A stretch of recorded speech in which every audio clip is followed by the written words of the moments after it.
প্রচন্ড গরমে পুড়ছে দেশ, হাঁসফাঁস জনজীবন। চুয়াডাঙ্গায় 41.2 ডিগ্রি সেলসিয়াস তাপমাত্রা রেকর্ড। অতিরিক্ত তাপমাত্রা চুয়াডাঙ্গায় গতকালকে তো এমনি আমাদের তাপমাত্রা সর্বোচ্চ ছিল। জুলাই অভ্যুত্থানে হত্যা মামলায় কারাগারে নারায়ণগঞ্জের সাবেক মেয়র আইভি গ্রেফতার করে নিয়ে যাওয়ার পথে উত্তেজনা। আমি আইনের প্রতি শ্রদ্ধাশীল হয়ে আমি তাদের সাথে যাচ্ছি।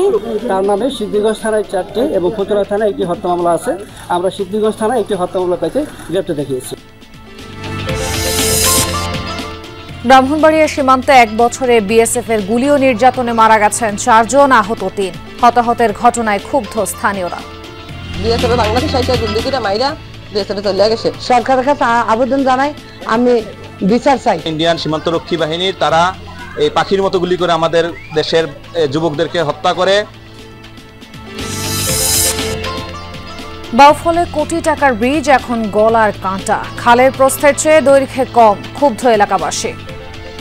এই দুই পাশের স্পেসটা আসলে খুবই ছোট হয়ে গেছে। যদি একটা মাহেন্দ্র গাড়ি যায়, একটা অটো দাঁড়াই থাকতে হয়।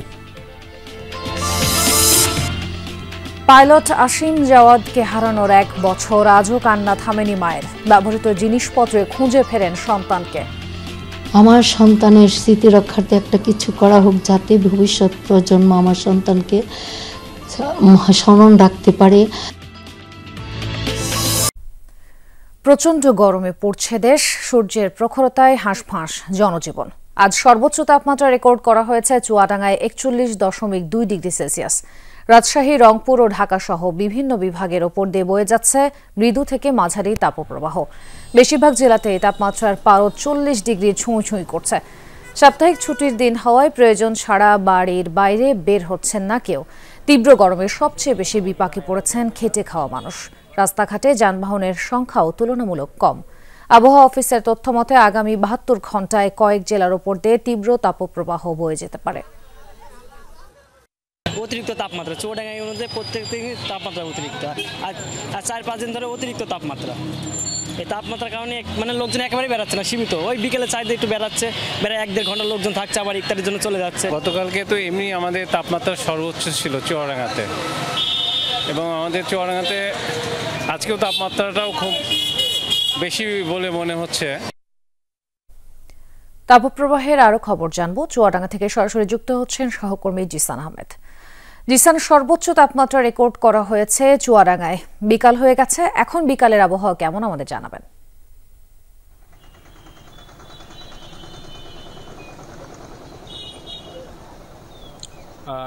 দুপুর পেরিয়ে বিকাল গড়িয়েছে, তবুও কিন্তু আসলে গরমের যে তীব্রতা অনুভূতি কোনোটি কমেনি। তাপমাত্রা যেহেতু 41.2 ডিগ্রি সেলসিয়াস, সেহেতু তীব্র তাপপ্রবাহ বয়ে যাচ্ছে এই জেলার উপর দিয়ে। ফলে সারাদিনই কিন্তু আসলে গরমের অনুভূতি বেশ অনুভূত হয়েছে। আমরা দেখছিলাম যে সকাল থেকেই আসলে রাস্তাঘাটে সাধারণ মানুষের চলাচল কমে গেছে, যানবাহন অনেকটাই কম বেরিয়েছে। যদিও আর শুক্রবার বিকালে কিন্তু আমরা দেখতাম যে অনেকেই পরিবারের সাথে সময় দিত, বাইরে বের হতো। সেই সংখ্যাটা কিন্তু আসলে আজকে একটু ভিন্ন। আজকে তীব্র গরমের কারণে কিন্তু আসলে সাধারণ মানুষ খুব একটা ঘর থেকে বের হচ্ছে না। সব থেকে বেশি বিপাকে পড়েছে শ্রমজীবী মানুষ যারা রয়েছে, বিশেষ করে ভ্যান চালক, রিক্সা চালক, ইজি বাইক চালক, নানা ধরনের পেশাজীবী শ্রমজীবী যারা রয়েছে তারা। কেননা তারা আসলে না পারছেন ঘরে বসে থাকতে, আবার না পারছেন বাইরে বেরিয়ে কাজ করতে। একদিকে যারা যেমন বাইরে বেরিয়ে কাজের সন্ধানে ঘোরাঘুরি করছেন, অল্পতে ক্লান্ত হয়ে পড়ছেন, আবার অন্যদিকে কিন্তু আসলে তারা ঘরে বসে থাকলেও তাদের উপার্জনে একটি বড় প্রভাব পড়ছে।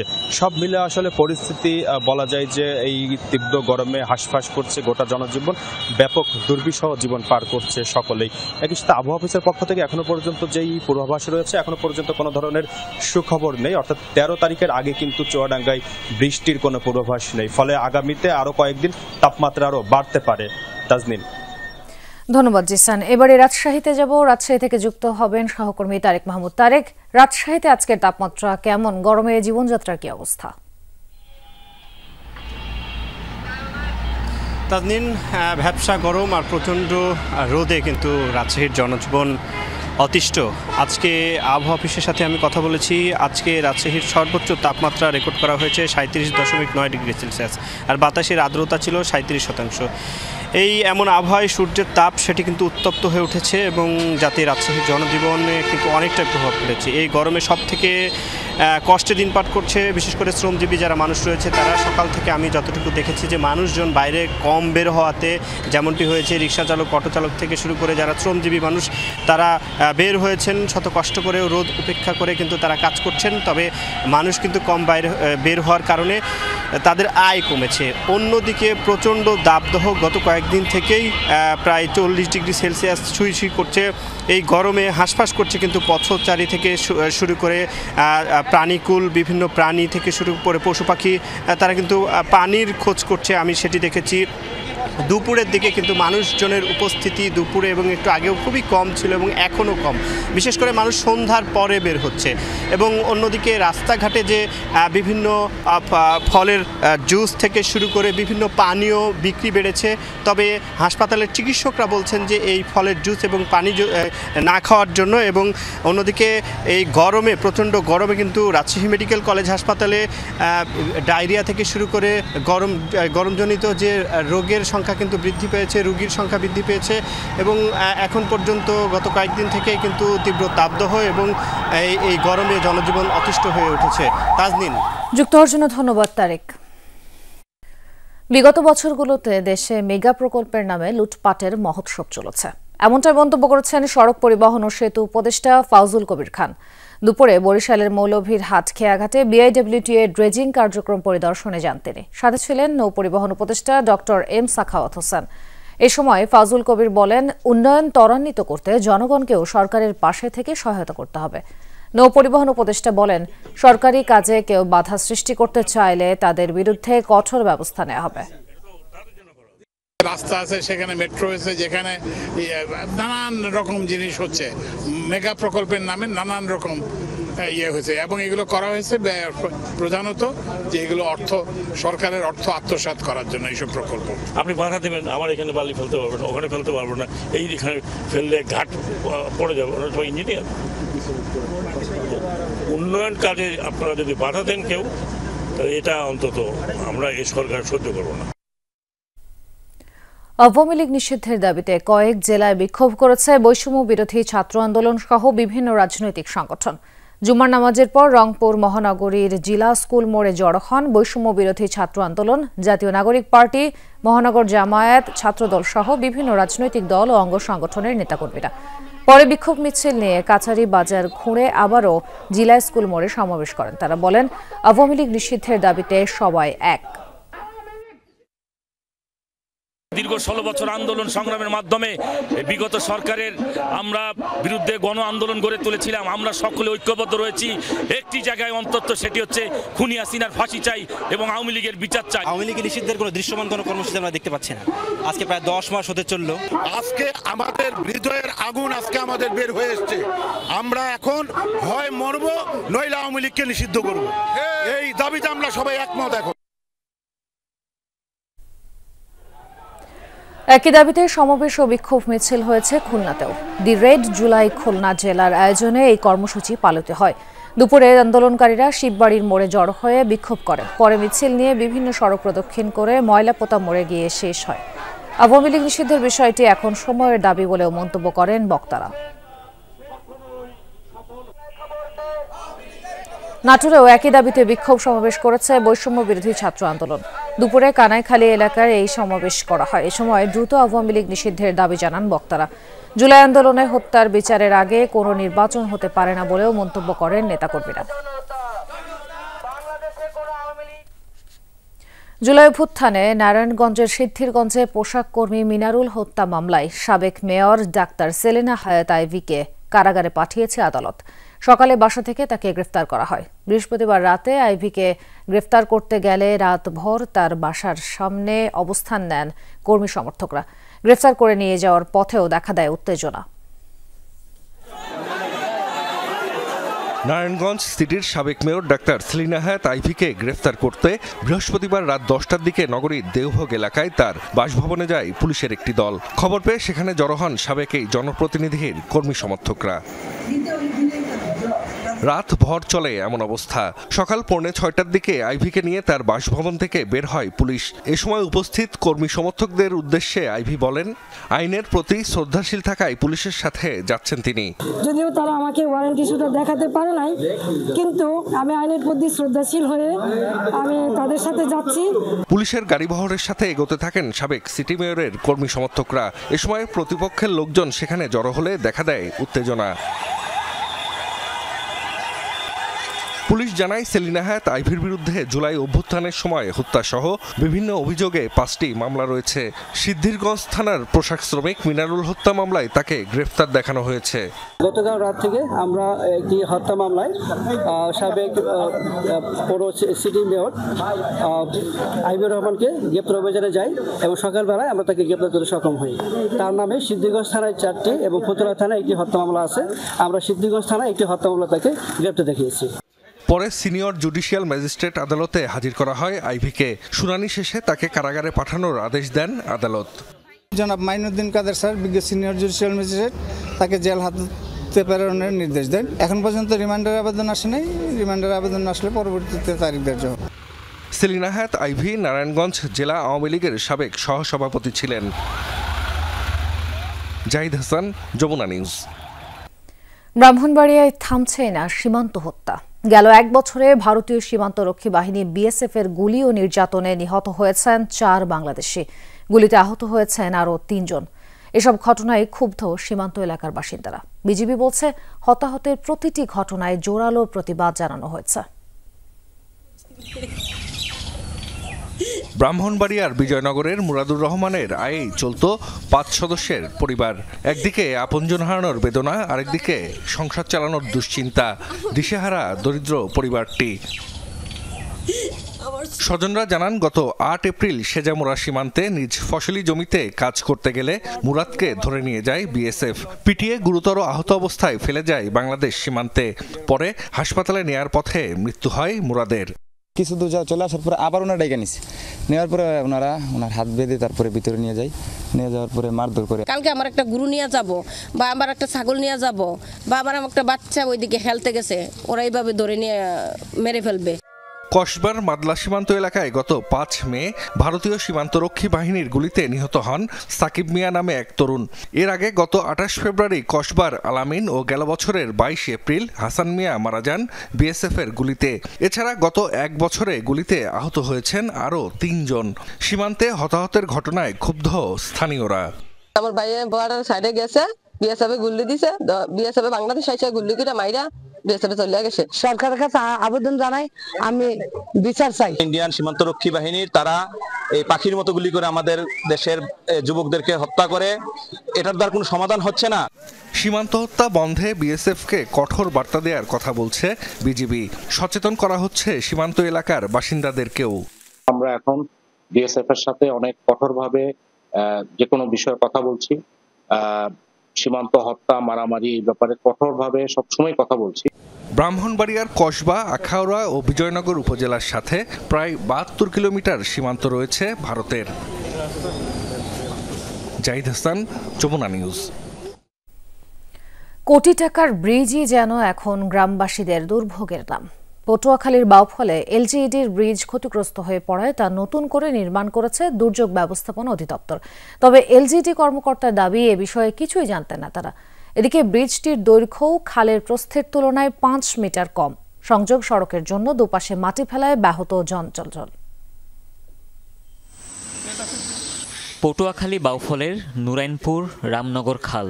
পুরনো ব্রিজ ক্ষতিগ্রস্ত হওয়ায় চলতি বছরের জানুয়ারিতে এই খালের উপর একটি গার্ডার ব্রিজ নির্মাণ কাজ শুরু করে দুর্যোগ ব্যবস্থাপনা অধিদপ্তর। ব্যয় দেখানো হয় 1,13,00,000 টাকা, কিন্তু কোটি টাকার সেই ব্রিজই এখন গ্রামবাসীদের গলার কাটা। খালটির প্রস্থ 20 মিটার, কিন্তু প্রকল্প সংশ্লিষ্টরা ব্রিজ নির্মাণ করেছে মাত্র 15 মিটার দৈর্ঘ্যের। খালের চেয়ে ব্রিজ ছোট হওয়ায় দুপাশে প্রচুর মাটি ফেলে তৈরি করতে হয়েছে সংযোগ সড়ক। ফলে খালের স্বাভাবিক পানি প্রবাহই এখন বন্ধ হওয়ার উপক্রম। খাল থেকে ব্রিজের উচ্চতা তেমন না হওয়ায় অনিশ্চিত নৌ চলাচল। তার উপর ব্রিজটি খুব বেশি চওড়াও নয়, তাই যাতায়াতে ভোগান্তি পোহাতে হচ্ছে এ পথে চলাচলকারীদের। অথচ এই ব্রিজটি প্রায় অর্ধশত গ্রামের 30,000 মানুষের সদরে যাতায়াতের অন্যতম মাধ্যম। এই দুই পাশের স্পেসটা আসলে খুবই ছোট হয়ে গেছে, আর ব্রিজটা এক কথা বলতে গেলে নিচে হয়ে গেছে। এখান থেকে অনেক বড় বড় গাড়িগুলো যায়। আপনারটা যদি একটা টম এই যে মাহেন্দ্র গাড়ি যায়, একটা অটো দাঁড়াই থাকতে হয়। সরকারের যেটা দেয় সেটা তো করে কিনা এটা তো আমরা সঠিক বলতে পারি না, আমরা জানিও না যে এটা এক কোটি কাজ হয়েছে কিনা। জানা যায় আগে ব্রিজটি নির্মাণ করেছিল স্থানীয় সরকার প্রকৌশল অধিদপ্তর LGED। অভিযোগ রয়েছে সংযোগ মাধ্যম ভাঙা ও পুনর্নির্মাণের বিষয়ে কিছুই জানানো হয়নি তাদের। সরকারের যে রুলস অফ বিজনেস সেই অনুযায়ী এক দপ্তরের আওতাভুক্ত কোনো জিনিসের মধ্যে অন্য কোনো দপ্তর যদি কোনো উন্নয়নমূলক কাজ করে তাহলে আমার দপ্তর থেকে এনওসি নিতে হবে। এইটা আমার সময় নেওয়া হয় নাই। তবে নিয়ম মেনেই কাজ করা হয়েছে দাবি প্রকল্প ঠিকাদারের। তৎকালীন প্রকল্প বাস্তবায়ন কর্মকর্তা এবং ইউএনও জরিপ করেই নিয়েছিলেন সিদ্ধান্ত। আমাদের অফিসার এবং উপজেলা নির্বাহী অফিসার দুইবার সিলেকশনের বিষয়ে তাদের সিদ্ধান্ত করছে। আমার তো লেন যেটা ধরা হয়েছে তো আর আমি বাড়তি করতে পারবো না, কম করবো না। কাজ তো ওটা শেষ হয়ে গেছে, ওটা তো 15 মিটার কাজ ছিল, 15 মিটারই হয়েছে। বর্ষায় খালে বাড়বে পানির উচ্চতা। এছাড়া জোয়ারের সময়ও নৌ চলাচল আরও অনিশ্চিত হয়ে পড়বে অভিযোগ এলাকাবাসীর। হুমায়ুন রশিদ, যমুনা নিউজ। ঘুষ নেয়ার অভিযোগে কুমিল্লার 14 গ্রামের মুন্সিরহাট ইউনিয়ন ভূমি অফিসের 2 জনকে সাময়িক বরখাস্ত করা হয়েছে। সকালে উপজেলা নির্বাহী কর্মকর্তা বিষয়টি নিশ্চিত করেছেন। বরখাস্ত হওয়া 2 জন হলেন ভূমি সহকারী কর্মকর্তা কাজী ইউসুফ ও অফিস সহায়ক মনিরুজ্জামান। তাদের বিরুদ্ধে বিভাগীয় মামলা দায়ের প্রক্রিয়া শুরু হয়েছে। গত 7 মে ভূমি অফিসটিতে সেবাগ্রহীতার কাছ থেকে ঘুষ নেন অভিযুক্তরা। বিষয়টি হাতে নাতে ধরা পড়ে যমুনা টেলিভিশনে। এ নিয়ে প্রতিবেদনও প্রচারিত হয়। একমাত্র সন্তানের ব্যবহার্য জিনিসপত্র এখনও যত্নে আগলে রেখেছেন মা। সেই স্মৃতি আঁকড়ে ধরে কাঁদছেন তিনি। বছর পেরোলেও কান্না থামেনি বিমান বিধ্বস্তের ঘটনায় নিহত বৈমানিক আসিম জাওয়াদের মায়ের। গেল বছরের এই দিনে চট্টগ্রামের পতেঙ্গায় নিজে প্রাণ দিয়ে শত জীবন বাঁচিয়ে গেছেন বিমান বাহিনীর স্কোয়াড্রন লিডার আসিম জাওয়াদ। আলমারিতে থরে থরে সাজানো পোশাক, গোছানো রুম, প্রিয় বারান্দা, সবই আছে আগের মতো, শুধু মানুষটি নেই। কান্না থামেনি পাইলট আসিম জাওয়াদের মায়ের। সন্তানের ব্যবহৃত জিনিসপত্র যত্নে আগলে রেখেছেন নীলুফা আক্তার খানম। এসবের মাঝেই মানিকগঞ্জের বাসায় খুঁজে ফিরেন একমাত্র সন্তানের স্মৃতি। ও আমার কলিজা ছিল, কলিজাটাও নিয়ে গেছে, আমার কলিজাটা টেনে নিয়ে গেছে। আর কেমন থাকবো, এই দেহটা নিয়ে বেঁচে আছে, দেহটা শুধু দেহটা আছে, ভিতরে কিচ্ছু নাই। মাঝে মাঝে দমটা আটকে আসে। আসিম অর্থ হেফাজতকারী আর জাওয়াত শব্দের অর্থ জীবন উৎসর্গকারী। নামের অর্থের মতোই শত জীবন বাঁচিয়ে নিজের জীবন উৎসর্গ করে গেছেন এই বৈমানিক। ছেলের জন্য গর্ব হলেও মায়ের মনে আছে অনেক কষ্ট আর আক্ষেপ। আমার বুকটার ভিতরে অনেক কষ্ট। আমার সন্তানটা চলে গেছে, আমার সব শেষ হয়ে গেছে। মায়ের কোনো ভূমিকা নেই এখানে, মাকে কিছুই জানানো হয় না। এই যে জিজ্ঞেস করলেন তদন্ত, আমি কিছুই জানি না, কিছুই না। শুধু ওইটুকু শুনছি যে কমিটি গঠন করা হয়েছে, বিচার না তদন্ত করা হচ্ছে। মায়ের চেষ্টাতেই বাঁধানো হয়েছে ছেলের কবর। চাওয়া আসিম জাওয়াদের স্মৃতি রক্ষায় রাষ্ট্রীয় উদ্যোগ নেওয়া হোক, যার মাধ্যমে তাকে জানতে পারবে নতুন প্রজন্ম। আমার সন্তানকে শহীদের মর্যাদা দেওয়া হোক, আমার সন্তানের স্মৃতি রক্ষার্থে একটা কিছু করা হোক, যাতে ভবিষ্যৎ প্রজন্ম আমার সন্তানকে স্মরণ রাখতে পারে। গেল বছরের 9 মে চট্টগ্রামের পতেঙ্গায় প্রশিক্ষণ বিমান বিধ্বস্তের ঘটনায় প্রাণ হারান squadron leader Asim Jawad. BM Khorshed, Jamuna news, Manikganj. চাঁদপুরে জীবিত স্বামীকে মৃত দেখিয়ে মুক্তিযোদ্ধা ভাতার টাকা আত্মসাতের অভিযোগ উঠেছে স্ত্রীর বিরুদ্ধে। শহরের মিশন রোড এলাকার বাসিন্দা সুজন তালুকদার। স্ত্রীর বিরুদ্ধে অভিযোগ, নথিপত্র জালিয়াতির মাধ্যমে জীবিত স্বামীকে মৃত দেখিয়েছেন অসীমা তালুকদার। 5 বছর ধরে ভাতার টাকা তুলছিলেন তিনি। স্বামীকেও ঘরে রশি দিয়ে বছরের পর বছর বেঁধে রাখা হয়েছিল। বৃহস্পতিবার খবর পেয়ে ঘটনাস্থলে যায় প্রশাসন, খুলে দেয়া হয় রশি। অভিযুক্ত অসীমা গা ঢাকা দিয়েছেন। ব্যাংক অ্যাকাউন্ট করে মেম্বার সেক্রেটারি সোনালী ব্যাংক ম্যানেজার আর সভাপতি ইনুসার, একটা কমিটি আছে, কমিটির মাধ্যমে এটা নতুন করে ওনার নাম বাতাটা হবে। সর্বোচ্চ অগ্রাধিকার দিয়ে আজকে আপনাদের সকলকে নিয়ে এলাম এবং এটি ভালো লাগছে যে তিনি বেঁচে আছেন এবং আশা করছি তিনি আরও সুস্থ হবেন সামনের দিনগুলোতে। জামালপুরে আবহাওয়া অনুকূলে থাকায় এবং চরাঞ্চলের পতিত জমিতে ভুট্টা চাষে ঝুঁকেছেন এখনকার কৃষকরা। ধান ও অন্যান্য ফসলের তুলনায় খরচ কম হওয়া সহ জলবায়ু সহিষ্ণু এই ফসল চাষাবাদে ব্যাপক আগ্রহী কৃষকরা। কৃষি বিভাগ বলছে এই অঞ্চলের অর্থনীতিতে গুরুত্বপূর্ণ অবদান রাখবে এই ফসল। ইসলামপুরের চরাঞ্চল, বাড়িতে বাড়িতে শুকানো হচ্ছে ভুট্টা, ব্যস্ত কৃষক কৃষানি। উপজেলার পশ্চিমে যমুনা, পূর্বে পুরাতন ব্রহ্মপুত্র, নদীর বুকে জেগেছে বিস্তীর্ণ চর। সেখানে প্রতিবছর বন্যায় প্রচুর পলিমাটি জমে। শুষ্ক মৌসুমে এসব জমিতে আবাদ হয় ভুট্টার। ফলন ভালো হওয়ায় আগ্রহ বেড়েছে কৃষকদের। ভুট্টা আসলে একটা লাভজনক আবাদ কারণ হলো ভুট্টা বিঘেতে লাগাইতে 2 কামলা আর কাইতে লাগে 4-5 কামলা। আমরা এই গাছটা পুরোটাই আমরা কাজে লাগাইতে পারি, আগা থেকে গোড়া পর্যন্ত গরুকে খাওয়াইতে পারি, যে খড়ি করতে পারি। এই ভুট্টা আমরা বিভিন্ন কাজে ব্যবহার করি। ব্যাপক ফলন হয়েছে, আবার এই ফলনে আমরা অনেক আশাবাদী। আগামী তো ভুট্টা চাষ করব, দামও ইনশাল্লাহ মোটামুটি স্থিতিশীলের মধ্যে আছে। ভুট্টা বিক্রির পাশাপাশি একটি অংশ মজুত করেন কৃষকরা। পোলট্রি ও ফিড মিল খাতে বেড়েছে চাহিদা। ভাগ্য বদলেছে চরের কৃষকদের। ভুট্টা আবাদ করাতে যা কিছুটা নাহমান, এখন দিন দিন বাড়াইতেই আছি। যেমন গেল বছর করছিলাম 2 বিঘে, এবার করছি 4 বিঘে। ভালো তো হয়েছে, খুশি। আরোতে মৌসুম বাড়াম আগামীতে। চরাঞ্চলের পতিত জমিতে নতুন সম্ভাবনার অর্থকরী ফসল ভুট্টা। সেই সাথে এই অঞ্চলের অর্থনীতিতে গুরুত্বপূর্ণ ভূমিকা রাখবে আশা কৃষি বিভাগের। ভুট্টা সাইলেজ হিসেবে ব্যবহার হওয়ায় গোখাদ্যের সংস্থান হচ্ছে। উৎপাদিত ভুট্টা পশুখাদ্য তৈরিতে ব্যাপকভাবে ব্যবহৃত হচ্ছে। ভুট্টার উৎপাদন খরচ কম, সেই সাথে বাজার মূল্য ভালো থাকায় ভুট্টার আবাদ দিন দিন বৃদ্ধি পাচ্ছে। চলতি বছরে জামালপুরে ভুট্টা চাষ হয়েছে 22,645 হেক্টর জমিতে। উৎপাদন লক্ষ্যমাত্রা ধরা হয়েছে 2,71,740 টন। সাগর ফরাজি, যমুনা নিউজ, জামালপুর। আওয়ামী লীগ নিষিদ্ধের দাবিতে শাহবাগ অবরোধ করেছে এনসিপি সহ বিভিন্ন দলের নেতাকর্মীরা। বন্ধ হয়ে গেছে যানবাহন চলাচল। এ বিষয়ে জানাতে যোগ দিচ্ছেন সহকর্মী রাজীব আহমেদ।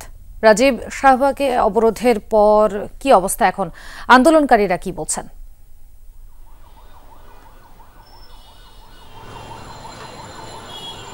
আপনি জানেন, গতকাল রাত থেকে আওয়ামী লীগ নিষিদ্ধের দাবিতে বিক্ষোভ করছে বিভিন্ন রাজনৈতিক দল, এনসিপি সহ বিভিন্ন রাজনৈতিক এবং জনসাধারণ। এবং আজকে বিকাল 4:30 পর্যন্ত প্রধান উপদেষ্টার বাসভবনের সামনে বিক্ষোভ মিছিল করেছিল তারা, এবং সেখান থেকে 4:30 বাজে তারা শাহবাগ মোড় অবরোধ করে এবং এখানে এসে তারা বিক্ষোভ মিছিল করছেন। এবং তারা বলছেন যতক্ষণ না পর্যন্ত আওয়ামী লীগকে নিষিদ্ধ না করা হবে ততক্ষণ পর্যন্ত তারা এই রাজপথে এই শাহবাগে আন্দোলন করবেন। এবং তারা জানিয়েছেন যে বিগত সরকার তারা বিভিন্ন তাদের স্লোগান বক্তব্যে বিগত আওয়ামী লীগ সরকার নানা দুঃশাসন এবং তাদের স্বৈরাচারী যে আচরণ সেসব কথা তারা তুলে ধরেন। এবং তারা বলছেন যে বিগত বছরগুলোতে যেরকম মানুষকে নির্যাতিত করেছে এবং বিভিন্ন এই আওয়ামী লীগের মতো দল বাংলাদেশের মাটিতে রাজনীতি করার কোনো সুযোগ নাই। এবং এছাড়াও তারা বলছে যে এই দলকে অবিলম্বে নিষিদ্ধ করা হবে, না হয় তারা রাজপথে আন্দোলন তারা আরো জোরদার করবে এবং কঠোর তারা কর্মসূচি দিবেন বলে তারা আমাদেরকে জানিয়েছিল। এবং আমরা কয়েকজনের সাথে আমরা কথা বলছি, তারা বলছে যে জুলাই আন্দোলনে তাদের ভাই বোন যেভাবে হত্যা করা হয়েছে এবং তাদেরকে যে পরিমাণ অত্যাচার করা হয়েছে, তো এইসব শহীদ এবং আহতদের কান্নার বা এবং শহীদদের রক্ত এখনো শুকায়নি। তাদের মূল দাবি হচ্ছে এই দল দ্বারা এত আওয়ামী লীগকে যে করে হোক নিষিদ্ধ করতে হবে এবং যে কোনো মূল্যে হোক এই দলকে নিষিদ্ধ না করা পর্যন্ত তারা রাজপথ ছাড়বে না। তারা বলছেন যে তারা কি পারবেন তাদের সেই বাইকে ফিরিয়ে দিতে, তারা কি পারবেন তাদের সেই শহীদ বাইকে ফিরিয়ে দিতে, তাদের ভাইয়ের পঙ্গু হাত পা যে ক্ষয় গিয়েছে বা হারিয়েছে সেগুলো তারা আদৌ ফেরত দিতে পারবে না।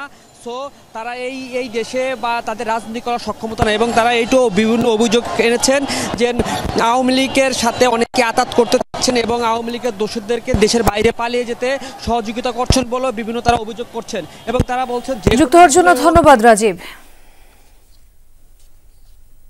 দেশের 31টি মৎস্য খামারে মাছের বার্ষিক উৎপাদন বৃদ্ধির পরিকল্পনা করা হয়েছে জানিয়েছেন মৎস্য অধিদপ্তরের পরিচালক ডক্টর আব্দুর রউফ। সকালে ময়মনসিংহে মৎস্য গবেষণা ইনস্টিটিউট মিলনায়তনে কর্মশালায় অংশ নেন তিনি।